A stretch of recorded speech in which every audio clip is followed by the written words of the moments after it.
right, so I guess we can move on to our loose topic this time, and this is the second part because last week we did our favorite Nintendo consoles, and so this one we're going to go on to our favorite PlayStation consoles.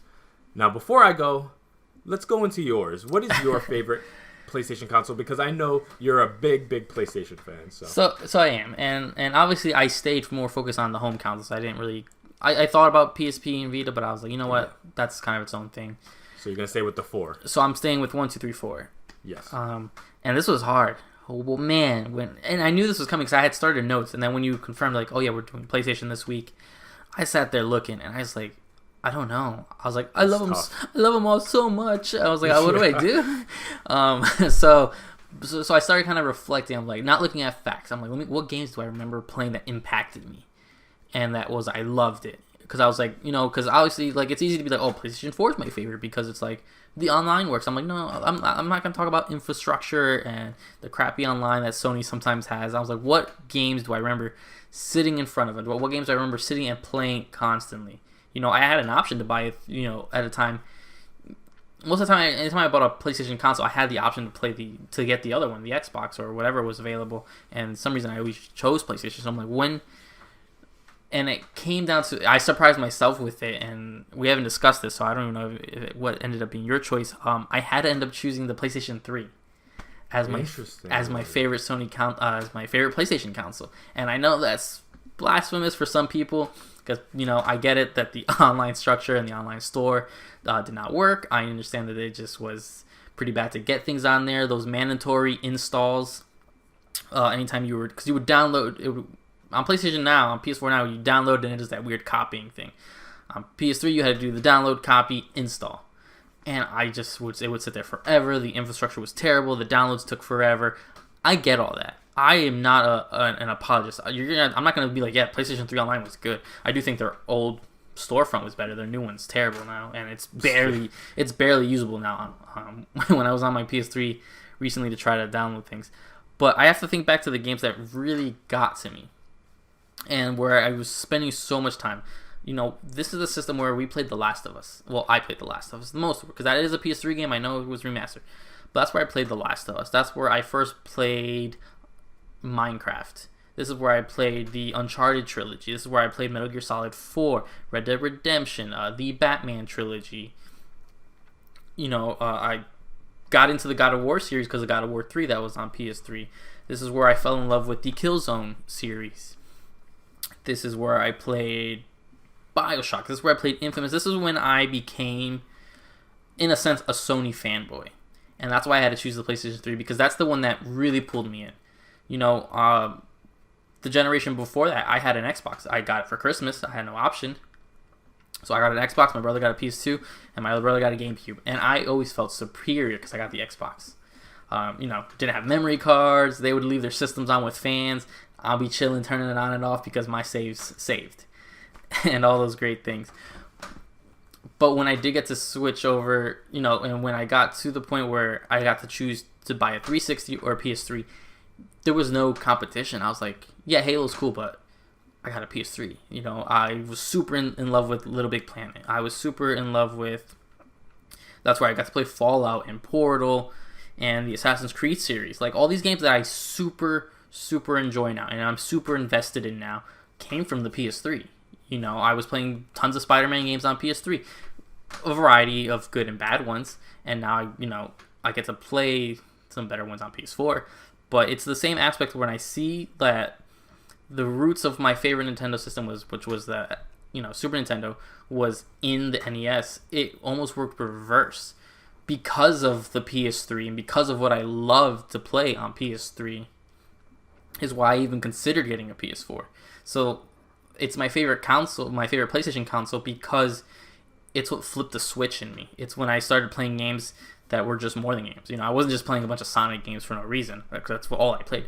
I was experiencing story games. I was experiencing Heavy Rain. I was experiencing, things like Journey. In addition to, of course, my Sonic games that I've always been playing. But I got to, sit there and laugh at Drake in the Uncharted series. And I got emotional when you get to The Last of Us and you see Joel's daughter die right at the beginning. And these are all things that changed me, in a sense, and really got to captivate me. And it's what helped mold me, I guess, as a gamer. And, I get PlayStation had a lot of downfalls. The games didn't work right. Skyrim was not working. I remember trying to play Skyrim when it launched on PS3. Didn't work.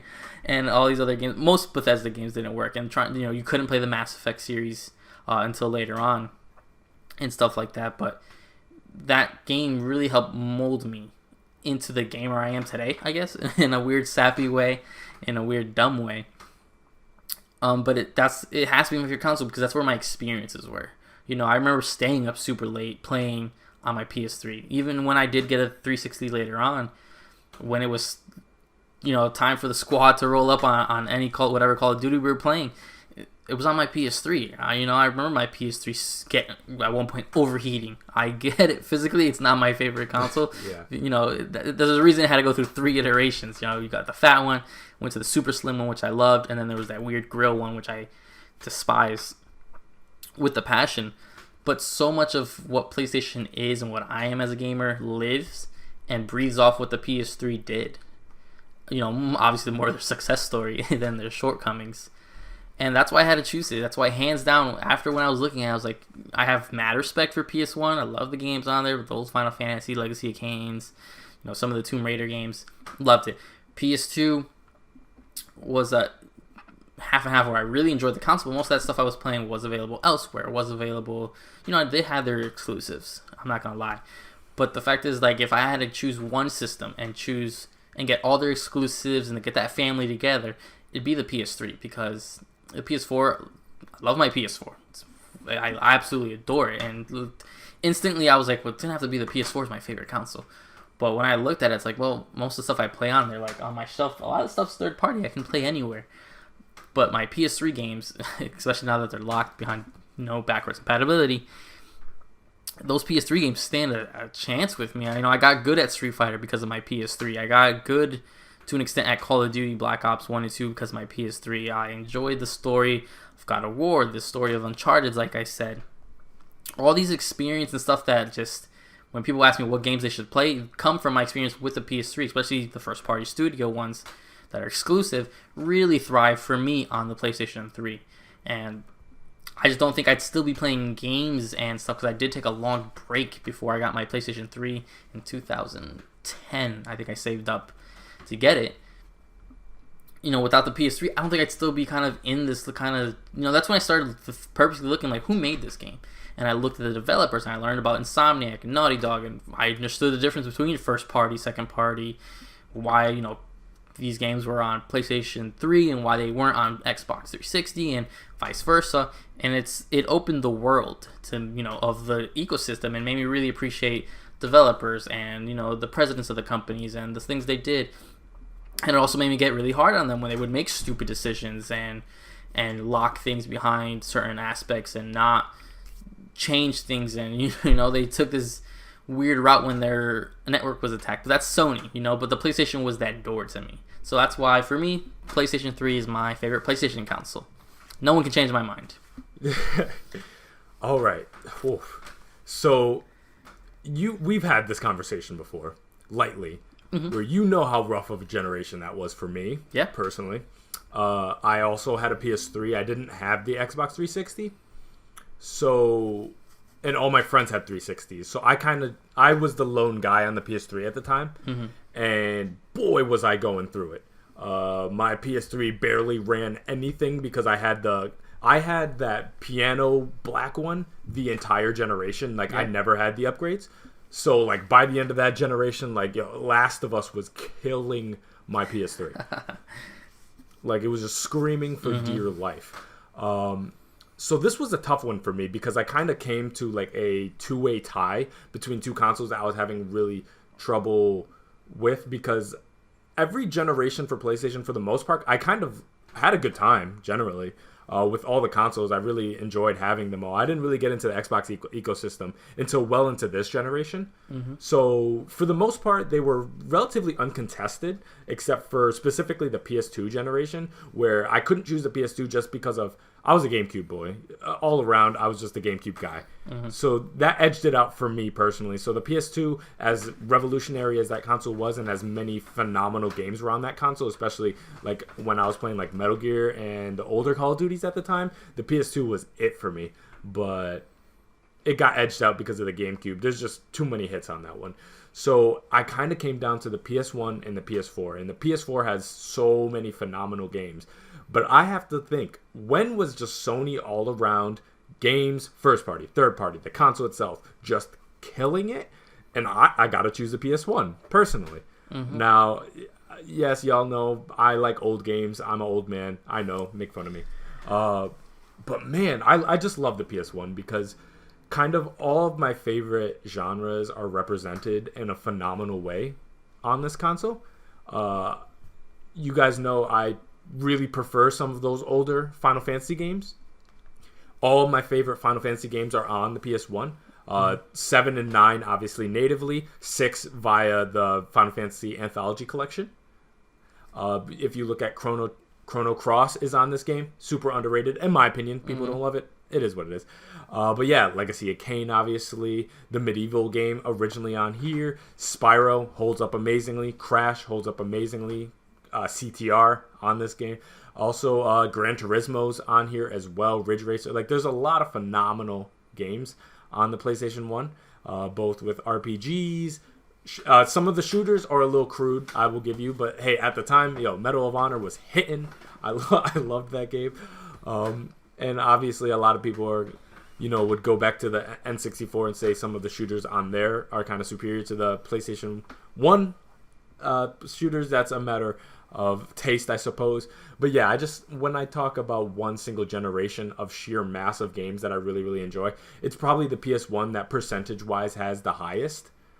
For me, there's definitely a lot of crap on this console, don't get it twisted, but I just feel like when all the developers were really firing on all cylinders with those hits, and PlayStation 1 was dominating. I give PlayStation a lot of credit because they kind of came out of nowhere. They were trying to make something work with Nintendo. That fell through, and so they came onto the scene, a brand new console. And when you think about when a new person came in and dominated, no one had did what PlayStation did since probably Nintendo back in the early 80s, the mid 80s, when they came in after the game Crash and dominated, but they were coming off a Crash. PlayStation came in and were going up against juggernauts. And obviously Sega was in a weird position at that time. But I mean, hey, the Genesis was still a pretty viable platform at that time. Nintendo were dominant during the Super Nintendo era. But they were fighting against Sega. And obviously they made interesting decisions going towards cartridge when the industry as a whole was moving towards disc-based medium. So PlayStation saw an opportunity. They were a brand newcomer, and they went in and they killed it. And I mean, since PlayStation, who has debuted that same way? I mean, Microsoft came in with a good console, but to say that they got their footing, they didn't really get their footing until the 360, to be honest with you.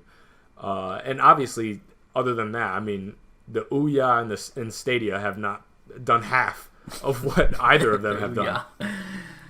So, I mean, I just got to give PlayStation its credit for a brand new debut on a new console, courting, third parties. I mean, they literally stole Square Enix from how many games that they have on Nintendo consoles. And then the first game that they released in the Final Fantasy is Final Fantasy 7, which is, I mean, to this day, revolutionary. Yep. I mean, we're getting a remake now because that holds so much weight in the game industry now. So that's why I love the PlayStation 1. Not to mention, the PlayStation 1 has so many hits that they're, instead of releasing new games, they're trying to remake PlayStation 1 games to bring them to the forefront now. I mean, that's why we're getting the Medievals. That's why we're getting the Crashes and the Spyros. We're probably going to get Twisted Metal at some point. So I just wanted to give a shout out to PlayStation 1. PlayStation 4, it was tough. It was close because in terms of some of my favorite games of all time, PS4 did a phenomenal job. I mean, Sony killed it this generation. Yeah, they have their issues with some of the non customer friendly actions that they make, especially with crossplay and backwards compatibility and stuff like that. But I mean, man, that's Sony first party. I don't think they've ever been killing it in the way they are now. And obviously that's a matter of taste. That's a personal opinion. But in terms of, I mean, what they're about to do with Last of Us 2 And I mean, hey, man, Spider-Man, Bloodborne, God of War, man, they just snapped this generation. Uncharted 4, like, my God. So just wanted to give them a shout out to the PlayStation 1. That's my personal favorite. Yeah, and I thought about PlayStation 1 a lot because I was like, instantly I felt like that's where I needed to go. And I pretty much worked my way up that way to see what was going on. And it was a contender for a while because I was like, yeah, man, the Final Fantasy 7 was on there, 7, 8, 9. Oh, I'm tripping too. Metal Gear Solid. Yeah. Resident Evil. Silent Hill. Come on, man. Turok. Dino Crisis. I mean, even if you go to the smaller titles, I mean, you had Ape Escape, which truly used the DualShock. Not only did you get one, N64 had that one crappy analog stick, but we had two. We're like, whoa, what am I gonna do with two? And then obviously it ended up becoming the camera stick eventually. But for like Ape Escape, the first I think 3 Ape Escapes or 2 Ape Escapes, that's your weapon. That's how you use. That's how your angles. That's how all this works. And they changed the game with that. You sure 64 had that stick already and things like that, but it just didn't work the way that it worked on PlayStation. It worked so well when you held that control and you like knew what to do with those sticks. Yeah,